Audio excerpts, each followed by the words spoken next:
वाञ्छाकल्पतरुभ्यश्च कृपा सिन्धुभ्य एव च पतितानां पावनेभ्यो श्री वैष्णवेभ्यो नमो नमः।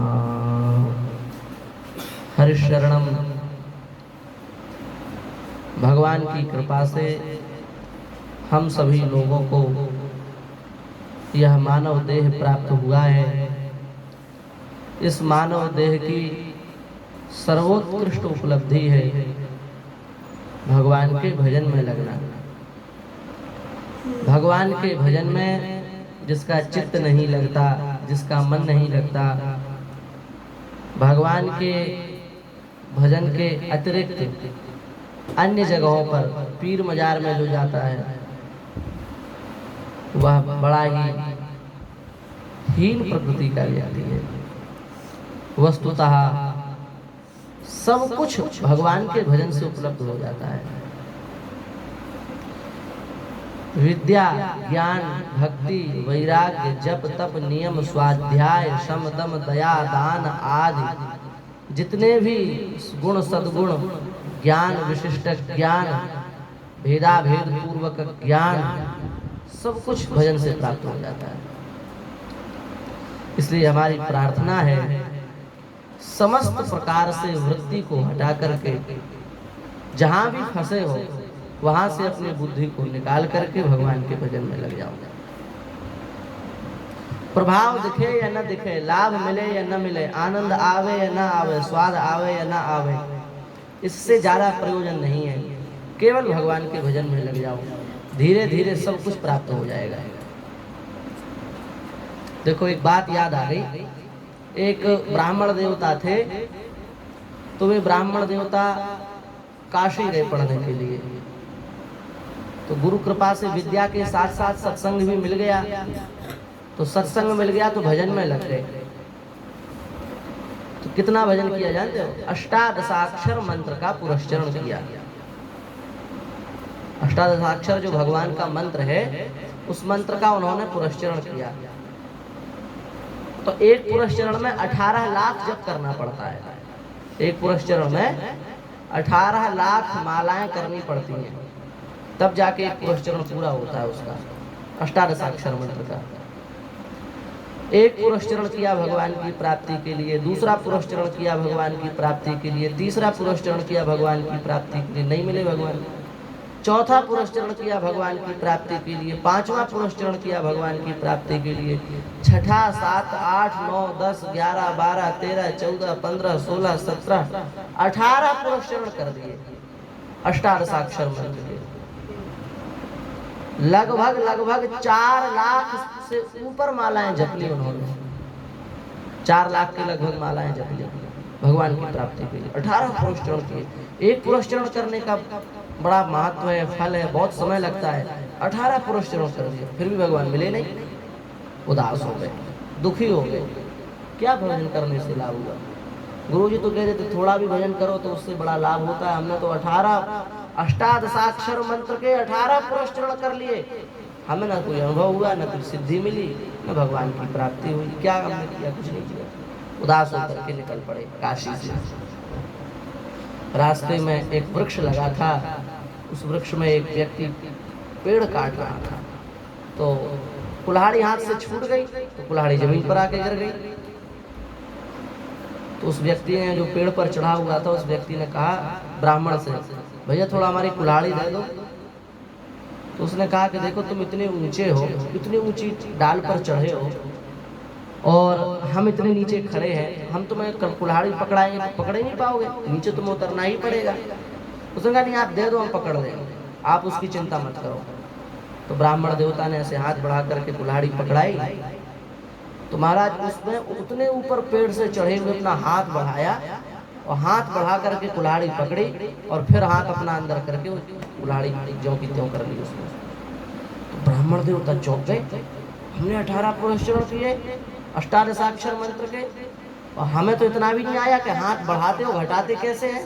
इसने हाथ अपने आप निकाला और निकलते ही गया, वो कुल्हाड़ी पकड़ के फिर अंदर घुस गया पूरा। तो ये सिद्धि अच्छी है। तो ब्राह्मण ने कहा देखो हमने वेद पढ़ा, व्याकरण पढ़ी, ज्योतिष पढ़ी, सब दुनिया भर की पुस्तकें पढ़ ली, 18 अष्टादशाक्षर मंत्र के 18 पुरस्चरण कर लिए, हमें तो इतना भी नहीं आया कि हाथ बढ़ाते घटाते कैसे, तुम्हें ये कैसे पता है? अरे बोले ब्राह्मण देवता तुम कहाँ फंस गए? काय के भगवान, काय का मंत्र, इतना लंबा मंत्र, इतना बड़ा पुरस्चरण, हमने तो एक छोटे से मंत्र का जप किया और ये तो हमने छोटी सी आपको सिद्धि दिखाई। हम तो ऐसी तमाम चीजें कर लेते हैं।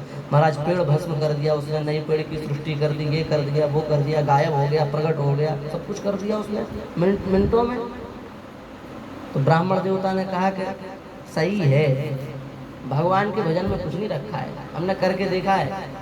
अष्टादशाक्षर मंत्र का 18 पुरस्चरण कर लिए, हमको तो कुछ नहीं आया, और इसने तो इतने छोटे मंत्र का जप किया और इतने कम समय में सब सिद्धियां प्राप्त कर ली। बोले हमें भी ये करवा दो।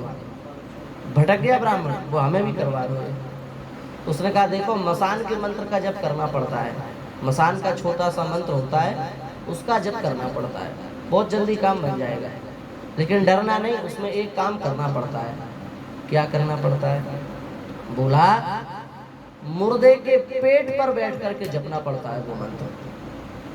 तो ब्राह्मण ने कहा मुर्दा कहाँ से लाएंगे? वो हम व्यवस्था कर रहे हैं, मुर्दा लाएंगे हम, तुम्हें तो केवल पेट पर बैठना है और मंत्र का जप करना है।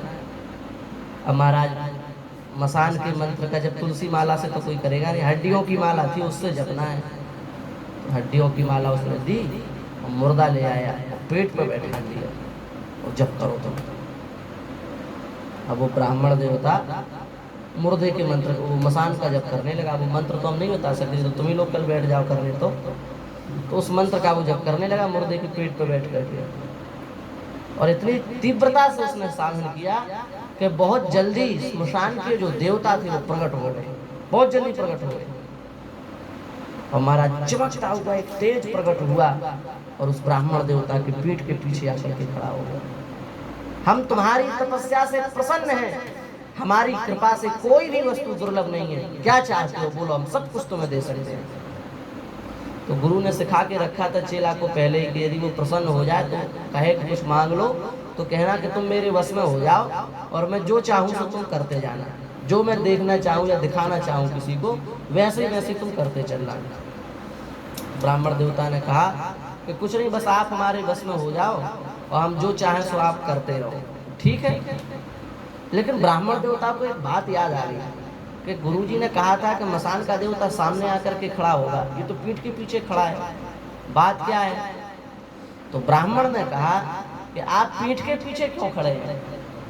हमको जिसने साधन दिया है वो हमारे गुरु ने बताया कि मसान का देवता सामने आकर के खड़ा होगा और आप तो पीठ के पीछे खड़े हैं, क्यों आप ऐसे खड़े हैं? तो उसने कहा, उस मसान ने, देखो ब्राह्मण देवता आपने 18 अष्टादशाक्षर मंत्र के पुरस्चरण किए हैं, आपके अंदर इतना तेज है, इतना तेज है, इतना तेज है कि यदि हम आपके सामने भूल करके भी आ जाएंगे तो जल करके राख हो जाएंगे, इतना तेज आपके भीतर विद्यमान है, इसलिए हम आपके सामने नहीं आ सकते, हम आपकी पीठ के पीछे खड़े हैं। तब ब्राह्मण को पता चला कि जिसको हम कह रहे थे कि अरे हमको भजन करने से कुछ नहीं मिला, ये नहीं मिला, वो नहीं मिला, इतना बड़ा देवता हमारे सामने आने से डर रहा है। तो उसने हाथ जोड़ दिए, बोले आप अपनी सिद्धि ले जाओ, हमें हमारी सिद्धि नहीं, आपकी सिद्धि हमें चाहिए नहीं, और हम बस भगवान का भजन करेंगे। दोबारा भजन में लग गया। कहने का मतलब समझे? कहने का मतलब ये हुआ कि भजन करने का एक दाना भी व्यर्थ नहीं जाता। माला की बात तो दूर है, एक दाना भी कोई तुलसी जी का पकड़ ले और थोड़ा भी जप कर ले, व्यर्थ नहीं जाता, जरूर उसका फल मिलता है। इसलिए सब लोग श्रद्धा पूर्वक भगवान के भजन में लग जाओ। भगवान के भजन का प्रभाव आज दिखे या न दिखे, पर वो तुम्हारे भीतर जरूर अवस्थित हो जाएगा और समय आने पर तुम्हारी संपूर्ण विपत्तियों को समाप्त कर देगा। इसलिए महाराज न भूत न प्रेत न तंत्र न मंत्र, केवल भगवान, केवल एक भगवान का मंत्र, चाहे सीताराम हो चाहे राधे श्याम हो, जिस मंत्र में आपकी श्रद्धा हो बस उसी मंत्र का जप करो।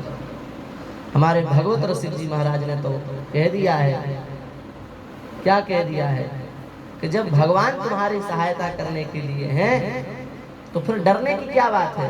न लाज चीज लोक की, न वेद की कहो करे, न शंख भूत प्रेत की, न देव यक्ष ते डरे, सुरे न और काहू की, दुसे न और इच्छना, कहे न मुख और बात, प्रेम भक्ति लक्षणा। महाराज शंख भूत प्रेत की नहीं है, भूत प्रेत का कोई चक्कर नहीं है यहाँ। भागवत के पदों पुराणोक्त महात्म्य में लिखा है, जिसने भगवान की एक माला भी कर ली, राधे श्याम मंत्र की, सीताराम मंत्र की एक माला भी जिसने जप ली, दुनिया के किसी भूत में शक्ति नहीं कि उसको छू भी ले।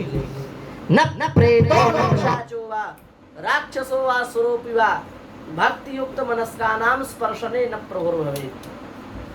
इसलिए भक्ति युक्त जिसका चित्त हो गया है उसका प्रेत पिशाच कुछ नहीं बिगाड़ सकते। ऐसा भाव बना करके अत्यंत श्रद्धा पूर्वक भगवान का भजन करना चाहिए। इसी भावना के साथ श्री ठाकुर जी हम सबको अपने भजन में लगावे, ऐसी प्रार्थना के साथ वाणी को विराम और आप सबको खूब खूब भजन करने की प्रेरणा। श्री सीताराम।